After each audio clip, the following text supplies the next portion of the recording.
What happens when your worst fear becomes your reality? Hi, I'm Brent Cassity. Welcome to the Nightmare Success In and Out podcast, where we explore how to overcome your fears and nightmares to set yourself free. We're going to be exploring this topic with guys I was in Leavenworth with and others who survived their own nightmare. These stories can be inspiring, sometimes sad. There's some humor, but hopefully you can come away with a nugget of something that'll help you knock down some of the prisons you built up in your own mind. Welcome back, Nightmare Success In and Out listeners. This is where you come from. What happens when your worst fear becomes your reality? How do you adapt, survive, overcome, set yourself free? Hey, don't forget, folks, don't forget, follow, subscribe, like this thing up, share it out. It helps the show. It really does help the show. Not just saying that. I got to tell you, I'm always like blown away when I've got a guest like this because, and I've had a couple of guys on here and women who have had something happen to them when they were a teenager. And Keenan Hudson was 15 years old and he went to prison and was designated as an adult and served nearly 15 years. And and the other thing about this is this show goes into 1,100 prisons with Adovo across the United States. And this is the type of story that I want these guys to hear, that he came out. He has become, an author of the Unspoken Truth and Life Story of Keenan Hudson. He's a motivational speaker. He's a musician. He's into music. He's a reentry strategist, and he's gotten into multiple businesses, and he figured it out.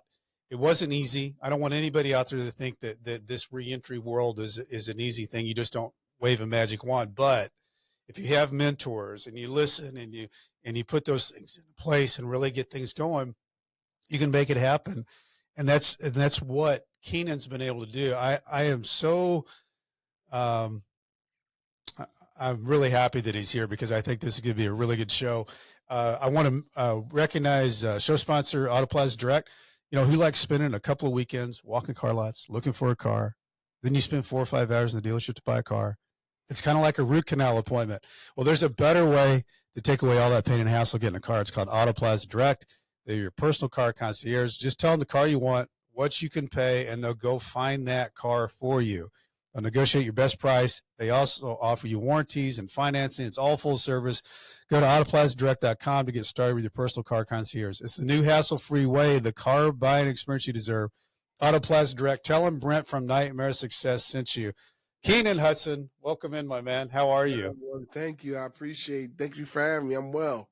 Well, and yourself? I'm doing good. We talked on the phone. We talked a little bit this morning. I really think it's incredible because I think the biggest question is like, oh my gosh, what happens to somebody who's 15 years old and serves nearly 15 years in prison? Like, can they be okay? Can they be okay? I mean, it's just, it's one of those, I can't believe that happens. And then your question is can he be okay? And you have figured out, Keenan, how to be okay. Yes. But can you take us back? Because this happened so early in life with you. Mm-hmm. What was going on in your world? What was Keenan Hudson doing as a kid growing up before 15 years old? Wow. So growing up in the city of Philadelphia, I know quite sure that a lot of people probably heard about Philadelphia, about it being very ruthless and, a lot of drama, a lot of trouble, within the city, which is true. So me growing up, again, single parent household, my mom did the best that she could to raise me and my siblings. But me, I was just one of those like little black sheeps, I was I had ADHD, so I was hyperactive. I always was into things, got into a lot of fights in school and things like that. And a lot of that had to do with, especially not having a father figure around and things like that. My father, he was, on the street, strung out, on drug addiction. So I had to pretty much, figure things out on my own, from a street aspect. Do you have brothers, sisters? So, yeah, I had a couple siblings. I had the brother and sister. Then I had Eventually, I had like a stepfather that came into play, but he wasn't really like a big role model or anything. But I had like step siblings as well. Yes. So the stepfather, because that can always, Mhm. that can go two ways. The Yes. stepfather thing was, so that really wasn't a positive in your life. Not necessarily. It was more like he was just there. So it Yeah. wasn't like, oh yeah, I'm gonna keep you out of trouble. I'm gonna show you how to do this, show you how to do that. Nah, wasn't nothing like that. So you're kind of in and out of trouble, getting in Mhm. fights. Um, I mean, at the age that this event happened for you, you would have only been like what, like a freshman in high school? Yeah. So I had the crazy thing is I had went into high school. I've actually when I was younger I started school early. Okay. I was always a grade ahead of where I was supposed to be. Okay. I never failed, thank God. Even though I got into a lot of trouble, I've never failed. So when I went into high school, I think I was like 12 years old. That's when my mom was actually diagnosed with cancer. Oh I was a man. freshman. Yeah, I was a freshman in high school. And right after that, when she had passed away, it wasn't shortly until about like a year later. That's when I had a very life changing event that happened in my life. Wow. So you had a lot going on as a kid. Yeah, How did you take that at that age at 12, 13? Because that's really heavy stuff to hear that your dad's say that already again. I'm not part sorry. of the picture, but your mom's sick. You had broke up. I actually didn't hear the question.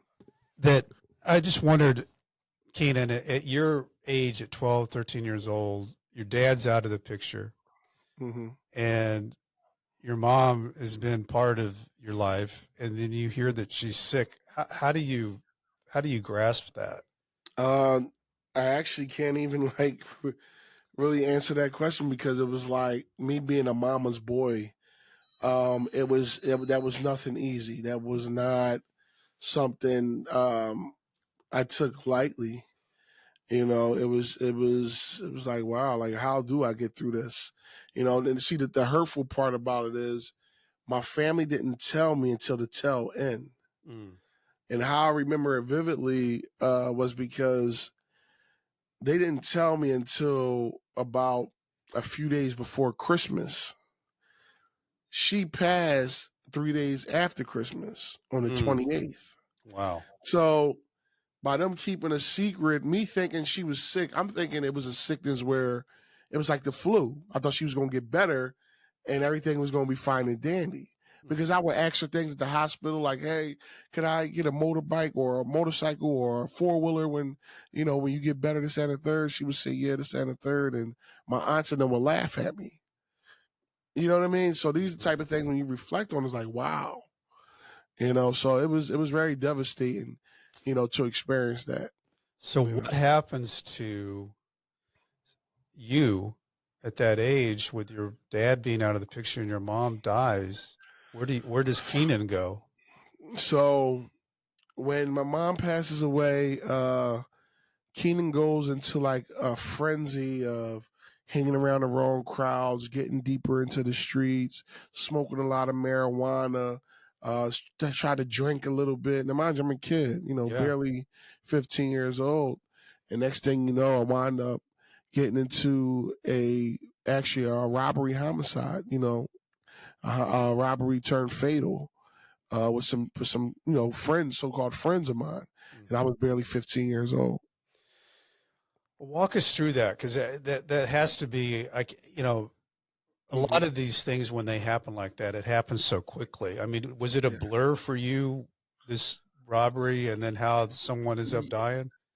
Yeah, it's like, you get around these friends, you're always contemplating and just want to do stupid things. But for the most part, even that very night, not saying that the act was appropriate anyway, and we wasn't supposed to be robbing anybody, but nobody was supposed to die. You know, we were just thinking, oh, we're just going to take some stuff and we'll be on our merry way.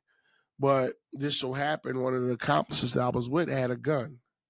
You know, he had a firearm on him, and, you know, we weren't supposed to use a firearm, but just so happened he had other plans in mind. And it's sad to say, which I, you know, regret each and every day, that the actual victim, he never resisted. You know, he gave up everything without any type of fight back or anything, and just so happened a co-defendant of mine wanting to be him, wanting to prove a point for no apparent reason, wound up taking an innocent man's life. Wow. So you're there. This all happens, and what's the next thing that happens in that scenario? So next thing you know, we dispersed. We ran our own separate ways. I wound up because my grandmom lived like around the corner, but I actually lived in another part of town. Mm-hmm. So I left my grandmama's house the next day. Actually, I went home that night. I went to my grandmama's house that night, which was around the corner, and I turned on the news, and actually it was on the news that, hey, it was a robbery turned fatal. The murderer is still on the loose, blah, blah, blah. So, of course, you know, my heart is pumping like, wow. So throughout that whole night. You're what? Are you 14 or 15 at this time? I'm actually 15, barely 15. Barely 15. Barely 15 years old. I had just turned 15 in January. This happened in March. Okay. This happened in March.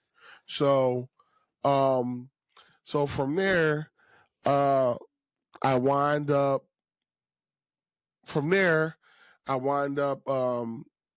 going back home, went to school and things like that. And, you know, I tried to, you know, play like everything was just cool, you know, but then people started popping up rumors. Things started happening, like people started saying things. That's how I knew that individuals that I was with, these so-called friends, were talking. People were talking and things like that. So next thing you know, people were talking. Some neighborhood friends of my grandmother, word got back to her that I was involved in something like that. You know, I was involved in what happened. So your grandma hears about it. My grandma heard about it. She come to you? Yeah, and well, she didn't bring it to me right away.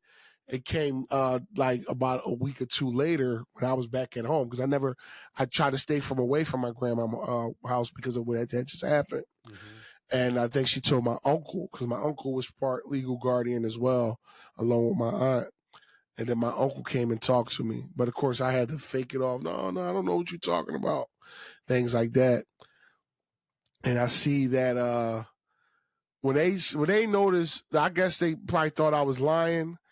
And what happened was they got me an attorney right away. Okay. Like because they got to figure I was lying, because it was too much. From what he was saying, I could tell they wouldn't have knew those facts if it wasn't somebody that was there with us. Yeah. So obviously, you know, it was put into somebody is saying something. Mm-hmm. You know what I'm saying? So, but like I said, I just still never said anything. Had the lawyer, they had got a lawyer and things like that, and you know, and they kept trying to investigate, and next thing you know, I started knowing that that's when, you know, again, my so-called friends was giving me up, that I was a part of it. Now, mind you, it was 5 of us. 5. There was 5 of us when this thing took place, and but somehow they kept, because my nickname is Biggs. Okay. They call me Biggie Smalls. Biggie Smalls. They would always call me, you know, because that's how my name kept popping up. Because at first they didn't know my name. Mm-hmm. They could say, yeah, the boy Biggs. My name kept popping up. So then eventually they wound up finding my name and things like that, and yeah, man, that's when it was like, wow, I'm actually going to prison at the age, you know what I'm saying? Did they, when this was going on, I mean, obviously, you know, it's being investigated, you know, you've gotten an attorney. Did it end up being a situation where you just went and turned yourself in, or did they come in and you know, do their thing?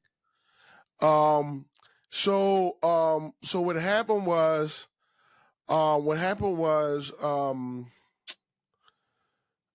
they started doing their investigation, right? So things started like caving in a little bit. Mm-hmm. So I was on a run. I was pretty much on a run per se. Mm-hmm. So what happened was the lawyer had said, all right, listen. He said, they're after you, this, that, and the third. This is what they had, blah, blah, blah. So it was so much. And I even to myself, I'm thinking, even to my lawyer, like I'm lying to my lawyer when he's supposed to have my best interest at heart. Right. You know what I'm saying? Sure. So I was thinking, I was like, wow. So all this stuff was going on. So they gave me the option.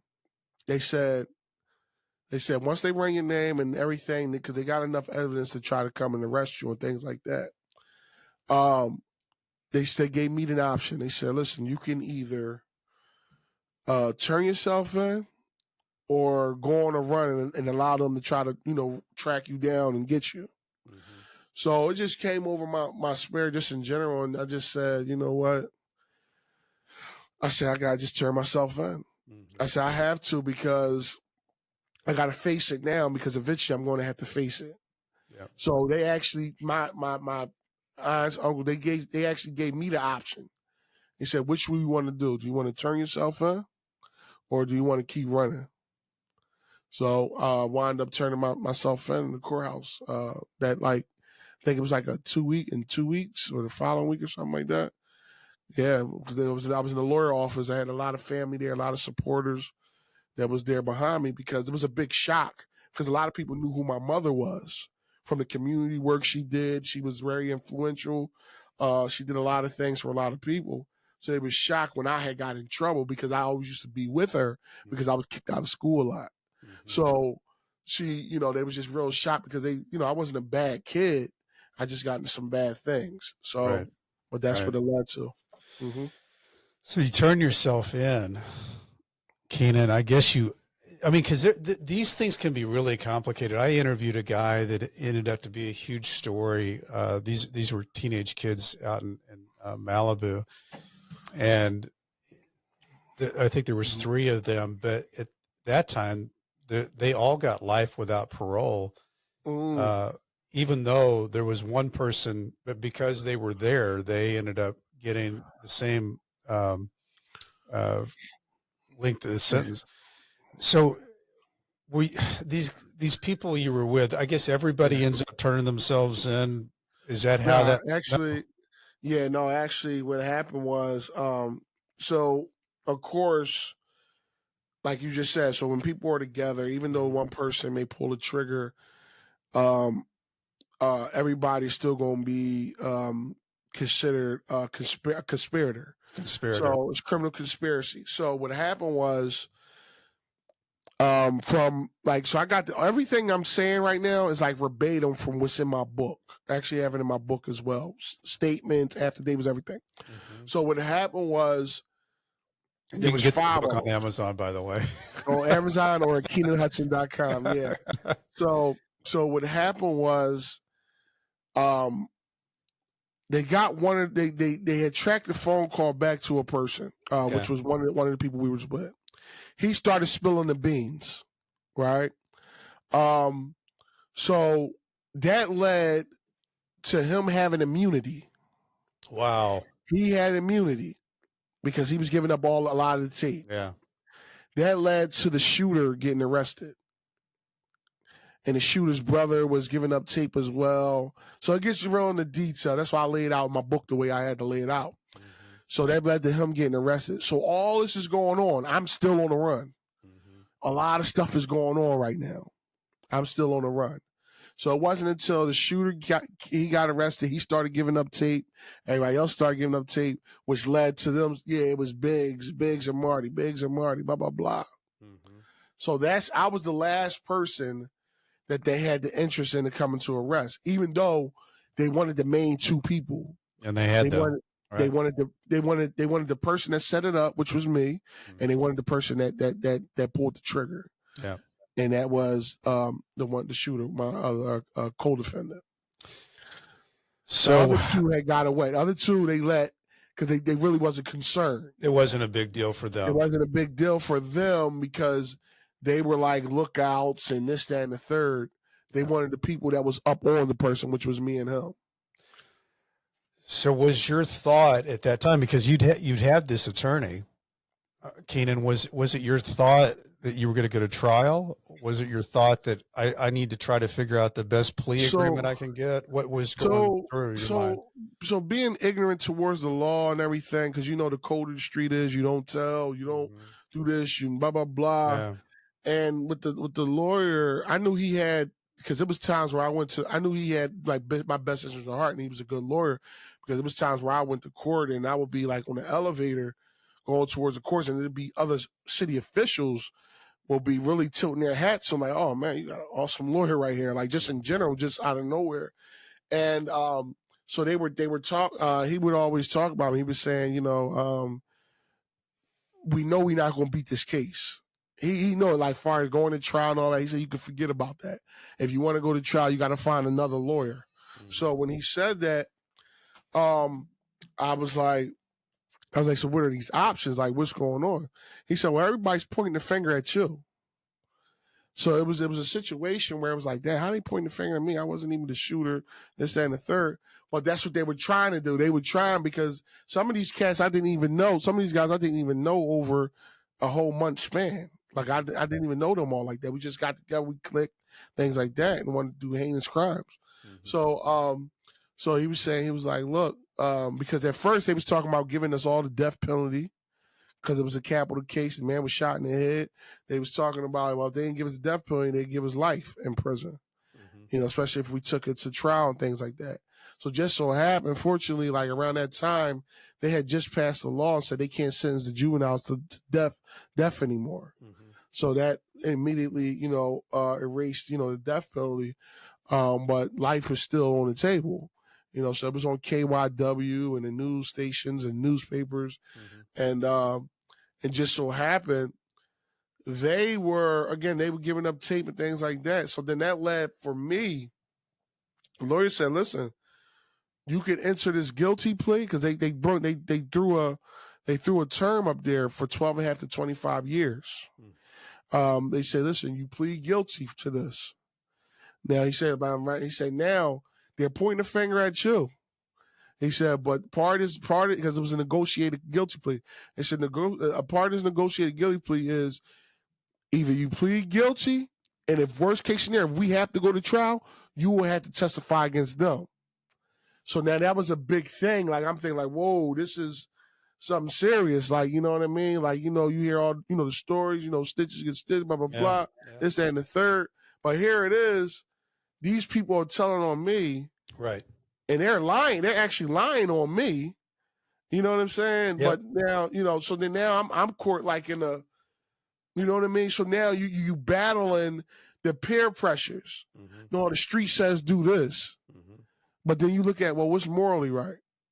Like if people are saying you did something that you didn't do, even though you were involved in it, right? Why would you just sit back and just take that blame? Right. Oh, I'm a gangster. Would you proving yourself to the streets, proving the individuals around you that you're something that you're not? Absolutely not. So I had to enter that guilty plea to 12 after 25 years. So now in my mind, okay, at least you're going to see the light of day again. You know what I'm saying? But of course you couldn't really understand it at that time. But doing 12 years, you only 15, you coming home in another, I've been down 2 years by that time. So you coming home another 10 years, you're still going to be young. You're still going to have a whole life ahead of you. You know what I'm saying? So I wound up pleading guilty to 12 after 25. And actually my quarterfinal, he actually pleaded guilty as well. So, and then the other one that had immunity, he stayed on the streets. So I wound up, we all entered guilty pleas. Wow. It's a lot to think about, though, Keenan, at that age. First of all, you're 15 years old. That's an age where you're figuring out, how to be a freshman in high school, and then next year's sophomore and then juniors. Yeah, it's just heavy stuff, because you're now looking at, I'm going to grow up in prison. I'm going to grow up in prison. I want to get into all that, about how you handled being that age, going into a man's world in prison. Before we do, I want to recognize, a lot of us don't like how we show up online. And a lot of people think that there's no hope when it comes to managing your reputation online. Well, there is hope. It's called the Discoverability Company. And Drew Chapin is the guy that can help you out. He knows how to do it. And it's whether you're building your reputation from scratch, you're repairing your search results from a negative news story. And its discoverability can also help you how you're portrayed on popular AI services like ChatGPT. To learn more, visit discoverabilitycompany.co. They're even launching a do-it-yourself option, a course for individuals who want to take on their search results on their own budget and speed. Listeners of Nightmare Success can take $100 off the DIY SEO course with coupon code Nightmare Success. And Nightmare Success podcast is sponsored by the White Collar Support Group, the world's first support group devoted to people navigating the white collar criminal justice system. I'm a member of the White Collar Support Group, and I can tell you this is a bunch of people who help each other through the criminal justice journey for free. Whether you're just starting your journey or you've made it through to the other side, this is a great space for you. Join us on Zoom Monday, 7 p.m. Eastern. For information, go to prisonist.org, prisonist.org, start here. So, Keenan, you get in, you do your plea. You know you're looking at 12.5 to 25. You end up, and I'm sure at this time, while you're in all this, you're also in jail, which is a horrible place, probably the worst place for all of us who've been there. It's the very bottom of the barrel before you get to go to prison. What are you thinking as a 15-year-old kid walking, knowing that you're going to be entering this world where you're a kid? Yeah, I like, it's one of those things, when you're a kid and, sometimes you think about it, but then it's like, hey, you in here, sometimes, you get into fights and stuff like that. But when it came to me going upstate, and I'm gonna tell you a quick story where I knew that, like this is gonna be real, and you gotta get your act together. One time, we had went to court. A lot of us go to court at one time, like on the cell block or whatever. We had went to court, and we were down. It was CJC in Philadelphia. And what happened was, they put us all in the cell, and so in these cells, all the cells were like glass, see-through, so you could see people in other cells. So our specific cell was a juvenile cell. So you seen some people that were upstate in other cells and things like that. So just so happened the people that was upstate in the other cells, we were cracking jokes at them. Hey, you old head, you ain't nothing. Yeah, that's why you upstate. You ain't going home and blah, blah, blah, blah, blah. We cracking jokes. Like as kids. That's how kids do. We cracking, doing stupid things. So just so happened, real big old head, real big guy. Now that upstate, when you see a cell from upstate, that mean they're pilling their cases. They down here trying to get sentences back and things like that. We don't know them. Old head came on the door. Boom, boom, boom, boom, boom. He started hitting the glass. Yo, let me at him. Get that big boy over here. He talking about me. Get him over here. He talking that trash. Put him over in the cell. He telling the sheriff. Put him over in the cell. Boom, boom. I'm talking about he making noise. Boom, boom, boom. And the sheriff had to come over to us and Joe. He like, yo, man, what is y'all doing? Why y'all over there tormenting these cats? Y'all not supposed to be doing that, man. He said, y'all don't know who these cats are, man. So then he was like, yeah, you say you playing with these cats, man. He said these dudes got life sentences, and some of them, he said even some of them are booty bandits, man. He said, man, y'all need to chill in here, man. Even y'all chill out, man, for real. So then he told us to chill out and all that. I'm like, nah, forget them old heads. We acting like we big and bad. Yeah. So we chill, we laid back and whatever. So about 10 minutes later, about 20 minutes later, the sheriff came knock on the cell. He was like, Hudson, it's time for you to go to court. Like, you gotta go to court. I'm like, all right, bet. Let me see what's going on up here. So I went out the cell. He took me over to the old head cell where the old heads was at and opened the door. He's like, yeah, go in there. The old heads and them came to the door. I said, no, don't put me in. No, I don't want to go in there. No. They be pulling my shirt. No, go in there. No, you was talking. Oh, man, the whole CJ, everybody saw it. Mm-hmm. And I was like, no. And that, from that day forward, that's when the sheriff said, see why? He said, I'm telling you, he said, that's the reason why you treat people the way you want to be treated. Don't torture somebody or think you could get away with tormenting people behind like walls as if they're an animal, because they never go and forget faces. He said, you got to remember, you about to go upstate. Mm-hmm. You about to go to the very same place where they're at. Mm-hmm. You know what I'm saying? And then I was thinking like, dang, so you're right, man. I apologize, man. This won't happen again. You know what I'm saying? Yeah, they laughed at me. Everybody was laughing at me, but it was at that point forward where I said, yo, you never tempt or torment somebody behind a wall thinking that you could get away with it. Mm-hmm. Because people, you never know what can happen. Tables can change real fast. Mm-hmm. He said that man has 3 life sentences. Plus he's a booty bandit. You know what I'm saying? Mm-hmm. So he was schooling. So the sheriff was schooling me. I was like, man, after that day, I said, I will never disrespect or get in anybody's business ever again. That's a good point. Yes, sir. Something to live by. Yes, sir. Yep. So, Keenan, you go to where you're upstate. You go to this big prison. I guess in the state systems, you've got. Were you in the maximum? What they would categorize the maximum? Yeah, so when you go upstate, especially in Pennsylvania, you got to go through a couple jails. So the first jail you go to is Graterford, which is a maximum. Mm-hmm. But when you're a juvenile, they'll let you go there, but then they'll throw you in a hole till you go to the next jail, which is like Camp Hill. They'll get you certified. Okay. You got a classification jail on the way. So you go through the classification jail, and then they put you in another one. So I've been through the maximum, but then I went to like a mid security. Mm-hmm. Mid security, I wound up transferring because I went to Pine Grove, and then went from Pine Grove, and then I wound up going to Retreat. So that was like a minimum. So throughout my bid, I was at different prisons, and then I wound up even going to Virginia State Prison as well. Wow. So long story short, but going in there, being around there, mind you, I'm around a bunch of grown men. Yeah. You know what I mean? So you're forced to. So I'm curious what your mindset was, because, I mean, I can't imagine. I went in at 47 years old, Keenan. Yeah. So, wow. So I was considered like an old OG, Yeah. But at 15 years old. Yeah. What are you thinking? Like, you just had that experience in the jail, which actually is a wake up call, but walking in knowing that you're with grown men in a world that you have not lived in. Yeah. What were you thinking?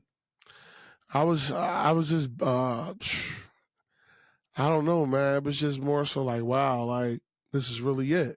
Yeah. Thank God, even though I was naive in a lot of ways, because a lot of us kids are. Sure. We don't really know how to rationalize and things like that. But I was just there. I was there. Thank God I didn't have any problems or troubles. Mm-hmm. Of course, trouble could present itself at any time. But I wasn't terrified or scared. Like, oh my God, something that never did cross my mind. Did you plus, I have was a people? Big guy. Yeah. Plus, I was a big guy. At that time, I was about like 6'1", 15 years old. So mind you, I'm 6'7" now. Mm-hmm. So I grew a lot, but I was already big for my age at that time because I played football for but so it didn't really dawn on me like I would be like, oh my God, something's gonna happen. Mm-hmm. So but even prior to that, me getting the grasp of education, even before I came upstate, I was implored to, hey, listen, go get your education, whatever educational things that they have for you up there, take it, take advantage of it, sign up for everything. And that's what I did. So I had that mindset, like, look. Who told you to do that? So a couple of people, the sentencing judge. Yeah. He's actually, the crazy thing is, I think I have my book right here. He's actually the sentencing judge told me he's actually one of the actual, if you see Judge Lerner, Yeah. You're right there at the top. Uh-huh. He's actually one of the people that actually told me, said, listen, you go upstate, you don't allow this to define the rest of your life. Take advantage of things, actually Mr. Hildebrand Pelzer, he's a principal out of the city of Philadelphia. Actually one of the head directors now. But they employ me and say, listen, you go there, you develop yourself, you find yourself, you try to, become as much as you can, because you still have an opportunity to come out and make a difference in the world. So that was your strategy. You were already thinking that when you were going in. Yeah. I was thinking it. So I was thinking, especially after, like I said, my little experience down in the county. I went through a lot down in the county in general, especially with the court case and stuff, how that was turning out. It was a lot of stuff, a lot of fights, a lot of stuff going on. But then when I went up there thinking that, like, yo, look, take advantage. And that's why. So then I started signing up, getting into things. And that's how things started, just coming to me. So Keenan, you started working on that and started taking advantage and educating yourself. In the grand scheme of things, when you're dealing with that much time, I was sentenced to 5 years, so there's no comparison to what you had. How did you do your time? Did you think about how long that was, or did you just do, this is fall? Okay, this is winter. Well, yeah. So time is a little bit, time is not weird, but it's one of those things where you do the time, you don't let the time do you. Right. And you get into routines. Yeah, so you get into routines. I played every sport except baseball. I ain't like baseball. but when it came to basketball, football, volleyball, man, I'm talking about everything, you name it, weightlifting, things like that, track, aerobic, walking. Yeah. I was always in the mix of things. Plus, I was going to school. I was studying, and I'm going to the library. So when you're doing time in there, because those things are so repetitive, time doesn't become time no more. Yeah. That's why I was telling people out here, I said, a lot of people look at a year and think it's a long time. But to us in prison, it's only a month. It's a month to us. That's why we can wait so long to get serious in a relationship out here, or we can wait so long to do whatever we want to do. It's because time is not a factor. We done mastered time already. You know what I'm saying? So, well, the other thing that I find interesting about those type of time, the amount of time like you got, people can choose one or two things with that. They can cut themselves off from the rest of the world, or they stay plugged in so they don't lose themselves to the rest of the world. How did you handle that? Repeat that question, please. I'm sorry. Well, a lot of people, when they have a lot of time, choose to just cut off the rest of the world, so that it hurts too much to think that there's that all going on out there. Other people do the exact opposite, where they stay plugged into the outside world so they don't lose contact and can feel like they're plugged in. I'm curious, like with your length of time and the age that you were, did you stay plugged into the outside world, or did you just do it all on the inside? I did a lot on the inside. Even though I had family here and there that were there, but, sometimes, especially during time, when at the beginning of the bid, a lot of people will be there, around the first 2-3 years. But after that, after you hit a 5-year mark, if you still got people riding, like, I don't know what it is, probably somebody new. Yeah. But usually, you get burnt out within that time frame. So a lot of my stuff, did stay from me being plugged in the inside. Yeah. So that's why when I came home, a lot of things were like a little foreign to me, because it was like you lost contact. I'm curious, Keenan, like, I saw people, because I was in a minimum security prison, but I did see people get freaky when they were getting close to the door. I saw, guys put hands on COs and get more time and all that. Because the total amount of time you were in was nearly 15 years, but when did you start thinking about getting out? Like, and when you started thinking about getting out, what did you think about getting out? Because it'd been so much time that passed. So usually, again, when you're doing your time, when I'm doing the time and I'm involved in a lot of things, eventually time does creep up. Like, whoa, Yeah. no, you see pre-parole next year. Yeah. So of course, when you're doing the whole parole process, that's like a whole 2-year period. You're prepping. Mm-hmm. So now it's like, look, we're not going to do too much of these sports no more. We're not going to do too much. We're not going to be getting involved because now you're focusing on that big day of of getting out there. Because just getting released is just that's just the beginning of everything. You know, but surviving out here is another thing. Yeah. So me understanding, asking people questions, how was it, out there in the world? Because some people have been there numerous of times, back and forth. Right. So I like to learn. I was the type of person where I like to learn from other people's mistakes. Even though I was educated with a lot of different things, got my diploma, bunch of trades and a lot of college, credits and things like that, which was cool. But that doesn't equate to how you live real life. Right. Out here, especially going away as a kid. So that's a bigger setback. Mm-hmm. You went away. Now it's a difference between, like you said, you went in your 40s, so you can leave tomorrow and you know how to get things back because you already lived life. You understand what's going on out here in the world. Exactly. You know how to get a loan. Yeah. You know how to, if I need to get a house or if I need to write up. Yeah, but when I'm 15, what the hell do I know? I don't know anything. So you didn't have your driver's license. Yeah, so that was the biggest. That was one of the things because and this is very where a lot of people get. I'm gonna share something that a lot of people they get a little misconstrued, but there's no excuse. So what happened was I went in at 15 years old. Right. So everything went on pause. Right. That was out here in the world. Right. Even though I learned and I grew up to be a man in prison. When the doors were open, everything went on resume. Yeah. So now the only thing I remembered was 15 mentally. Right. So when you come home, you get on the bus and you're driving past an old high school, I wonder if my friends still go there. Yeah. Hold up. You grew up. People have kids now.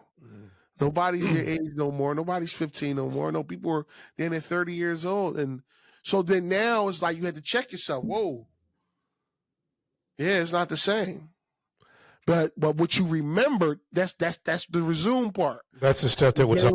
Is that you're jumping you're jumping 15 years ahead. Yeah. Exactly. So when you look at a lot of individuals that went to prison, in and out of prison, in and out of foster home, they never had a chance to grow up. Right. So that when you see them come out here, when they catching these cases, they touching these kids, or they're catching rape cases, things like that. That's for the simple fact that they never received that type of help, therapy, anything for them to cope with that type of not necessarily distress, but illness in a way. Yeah. Because that illness, being stuck in time, it could become an illness because your brain never developed. And the thing that one thing I love about this show is that there's a lot of people listening to this that are in prison. Yeah. And I mean, I want to make sure that everybody who's listening that are on the inside know that it's not easy getting out, but it's not impossible getting out. And I really want to talk about that, Keenan, because for whatever reason, I don't know what it was, but I want to know from you what it was, but you didn't give up on how hard it is. And how did you start stepping through that whole thing? Far as when I returned to society? Yeah. Cause it's not stepping into that world. Yeah, because immediately, it's 2/3 go back in 3 years and 3/4 go back in 5. And you didn't go back, and you were a kid that grew up in prison, and you were, like you said, you were pushed back out, and everybody else has got the 15-year head start. How did you do it?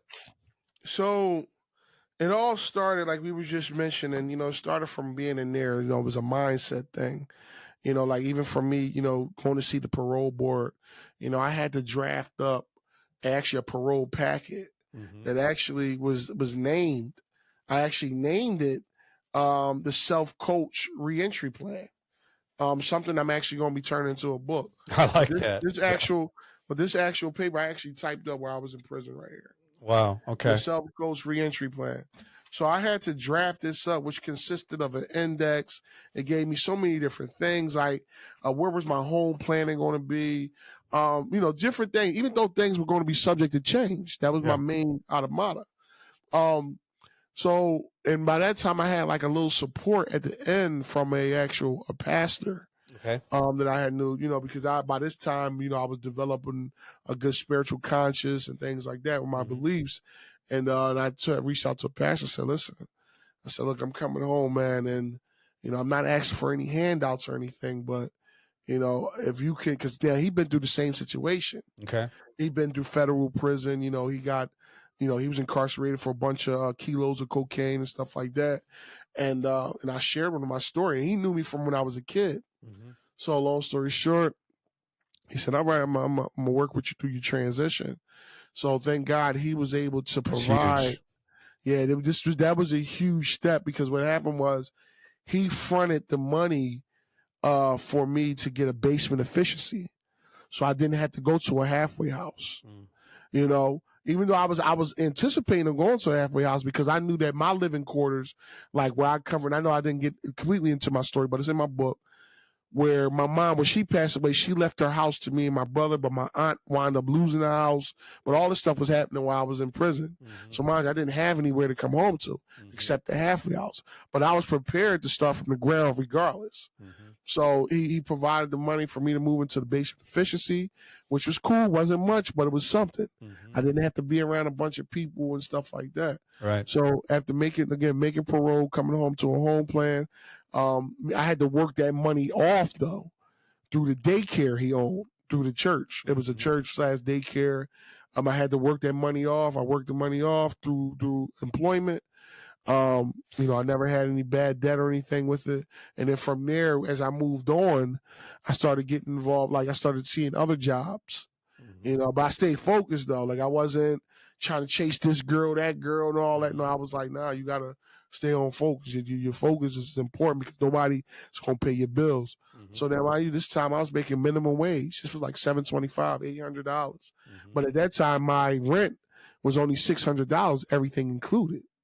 So it was kind of like a plus. It was a blessing. You know what I mean? So I was getting everything paid. It wasn't, even though I had to walk in the snow, I had to walk in the rain, cold night, but that's just what it was. I knew things were going to get better. Yeah. So then from there, I found other jobs. Well, I think, Keenan, you said a couple of things there that I don't want to just gloss over. Number one, you were smart enough to connect and have a mentor that you knew could help you. And then you went ahead and humbled yourself to ask for help. And you've got to be able to, I think, having a mentor, having somebody that is looking to help you, but you asking for help. And like you said, you're not looking for a handout, just a hand up. And that's what he gave you.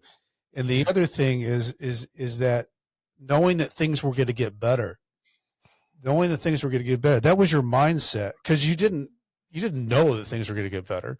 You just knew if you continued to work your plan that things could get better. So those two things are really big things when you get out. They're huge. Yeah. Seeking somebody that's there and they want to help you, but you've got to ask for the help. And secondly, knowing that things are going to get better. Take that job. It might not be the job that you want, but it's going to be the beginnings to connect more dots and more opportunities. I think those two things are huge, what you just said. Yeah, and they're very huge, right? Especially when you think about mentorship, because you got to remember, and just because you do have a mentor, that doesn't necessarily mean that everything is going to work out. That's right. You know what I'm saying? You may have a mentor for different things. You may have a mentor for spirituality. You may have a mentor for your finances. You may have a mentor for different, parts of your life. Right. And just because, again, just a lot of people like to say, oh, yeah, well, my girl or my baby mom going to let me come live with her, this, and the third. Well, just be prepared to know that you're going to obey by their rules if you're going to live with them. Right. But see, people don't sometimes don't see that. So again, but having that, like you say, that mentorship and a plan, that can help out a lot, a whole lot. Yeah, and you've basically written a book on your plan, on your home plan. So, I mean, you've given a lot of thought to it. Absolutely. those are things that I think are really important for people as they step out, because I think there's some part of that too. Because everybody I talk to, this is the 168th interview on this show. Everybody I talk to talks about how hard it is for reentry, and I don't care where they come from. I don't care if they were, at the top of the food chain on Wall Street, or if they went in for some drug crime, or if they had some kind of violent situation. Everybody, because the idea of prison is horrible. The idea of living prison is horrible. But the reentry part of it, I think that people don't think that they have to prepare as much as they have to prepare for what they're going to have the right mindset coming into it and stepping through it, because there's so many barriers, and that's okay. We're okay with the fact that but knowing that there's barriers and that you can step through it is what you got to, like, the reason I wanted to not just gloss over what you said. You knew things were going to get better. You didn't factually know that. You believed it. You had hope that it would, but you had a plan that you were going to continue to keep stepping into your plan. And that's golden nugget stuff. Yeah. Wisdom. And that's what it is. And then, like you say, you got to keep pressing, because even when I came home, like I say, working for minimum wage and all that, you could feel like, dang, that's not much. But eventually things, again, got better. You started venturing off other places. And see, at this time, I had certain skills. So being as though I knew music, I understood how to play the piano, read it, write it. I started doing my own little teaching courses where I was teaching people how to play, kids. I was teaching a lot of kids. And, plus I was playing at different concerts that compensated me as well. So, but then from there, going to other jobs, where I was making, minimum wage, but then, eventually I started making almost $100,000 a year, and that was just from my persistence and my dedication towards workplaces. Now, eventually, over time, you may say to yourself, well, I know for at least me, I can't do a 9 to 5. I'm not saying now I had to. Now, if I have to, I have to. Right. But everybody, and 9 to 5 is not really built for everybody. Yeah. Some people are meant to be their own boss. Some people are meant to be in entrepreneurship. But then some people are not meant to be in entrepreneurship. Some people are meant to have jobs. Right. So a lot of that, like I said, a lot of things went on, but I noticed that even when I was at like certain pinnacles of employment, some of the best times of my life is when I left away from it, because then I started developing and learning, like, okay, I experienced life. So what are my options out here? Wow, I could publish a book. I started looking at YouTube videos where I was seeing people live certain lifestyles, and I was thinking, like, well, how can people afford this type of stuff? And that's when I started learning more and more about, not just credit, but then understanding, what it was to, financial freedom and things like that. Of course, that stuff came over time. So, but that's what allowed me to branch out and be like, wow, so this is what life is about. You know what I mean? But this was something I had to first live. I had to live a little bit to know what you wanted. To know what exactly. Like, I had a doctor actually laugh at me. A doctor I used to work for. He laughed at me, like, oh, it took you 5 years to try to figure that out. Yes, it did. Yeah, it because did. I don't know. You know what's out here in the world. I don't know what's out here. Yeah. You know what I'm saying? You won't know everything within a matter of 5 years. You won't know everything. It's impossible. Right. Compared to somebody's 20 years. Like you said, you went in at 40 something. Yeah. I went in as a kid. Yeah. Now I could tell you more about prison than you could probably tell me. Yeah. You know what I'm saying? About anything in there. So again, it's but it's like that though, man. And some people have a hard time understanding that. That's why you got to be very patient. So where you are now, let's talk about where you are now, because I know you do a lot of different things. You got your music, you're an author, you speak, you got businesses. What kind of businesses are you into? So different businesses. Like I say, still dealing with the actual, still dealing with the music business. Like, I do a lot of things with that, with the freelancing. I'm a partner in transportation company. We're all over GPS transportation out of the city of Philadelphia, but we're able to commute anywhere in the country. Like I said, I did a lot of rental car service as well, but I actually pulled back from a lot of that because that's, again, even though you can have multiple businesses, sometimes some businesses are going to succeed more than others. Well, sure. Some businesses, yeah. Some are going to have your hands in more than others. Yeah. So it's going to be a time where you may think like, oh yeah, I want all these businesses, but sometimes you got to let certain businesses go. And that's just part of life. Like, it's okay to start over. Yeah. It's okay to struggle for a minute. A lot of people don't understand when we're dealing with entrepreneurship, you don't want that feeling. It's better off having a job, because sometimes, being an entrepreneur, that number one guy or whoever it is, you got to sell a dream regardless. Exactly. You're going to have to, put on the facade regardless. Even though you're about to go out of business, you got to put that smile on regardless. So again, this comes with learning and understanding life.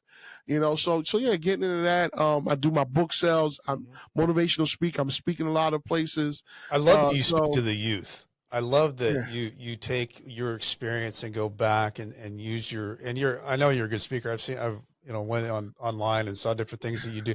Thank you. You bring a lot of energy, a lot of positivity, but I think the thing that's so impactful is that your story is one that these kids can understand and believe because you've walked it, you've lived it, and now you're on the other side saying, hey, look at me. Look at all the things that I have, and I'm telling you. And I think that's so powerful.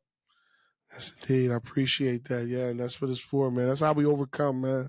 That testimony, man. That testimony is one of the ways you overcome. Absolutely. Yeah. Well, Keenan, the craziness of your life, the craziness of, I didn't know, the one thing I didn't know after doing all this research, I did not know that you lost your mom, at the age that you lost her. And then right after that, you end up going to prison. But taking all that in and where you are now, what do you think's your biggest takeaway through everything that you've been through, that for those that are listening? Wow, the biggest takeaway from everything, man, is that I noticed that everybody in this world has their own unique journey. Nobody's the same. The way things worked out for me may not work out for you that way. The way things worked out for you may not work out for me a certain way. Even though we can relate in a lot of different ways, we still have our own journey to walk. So it's up to us to dig down into our own consciousness, our own spirituality, to figure out who we are. And again, that doesn't come overnight. That comes with trial and error. It comes with bumping your head a couple times. It comes with learning. But at the same time, comparing ourselves to others and trying to be where they're at, it'll be like just digging your own grave, because it'll never happen. So for the most part, finding yourself and learning what it is you were called to do in life is the most important thing. That's powerful. I think is my takeaway. No, I knew you'd have a good takeaway, Keenan. Sure. I knew you would, and that is a spot on. If everybody would live with that and plug that in, yeah. I love it. Thank you. Well, talking about gratitude and everything else that comes with our experiences, I want to give a shout out to Homestead Financial Home Mortgage here that lets me use this studio and all the fancy equipment here. If you've got home mortgage needs, Greg Aftiev is your guy. So we've got books here. We've got the Unspoken Truth and Life Story of Keenan Hudson. We've got Brent Cassity, Nightmare Success. We've got, if you want to check out the Reentry Connect Podcast, check out Keenan Hudson on that. Reviews, go to Apple, leave us a review. That'd be great. And if you want to know about me more, BrentCassity.com. I spell it wrong. It's with a T-Y, not a D-Y.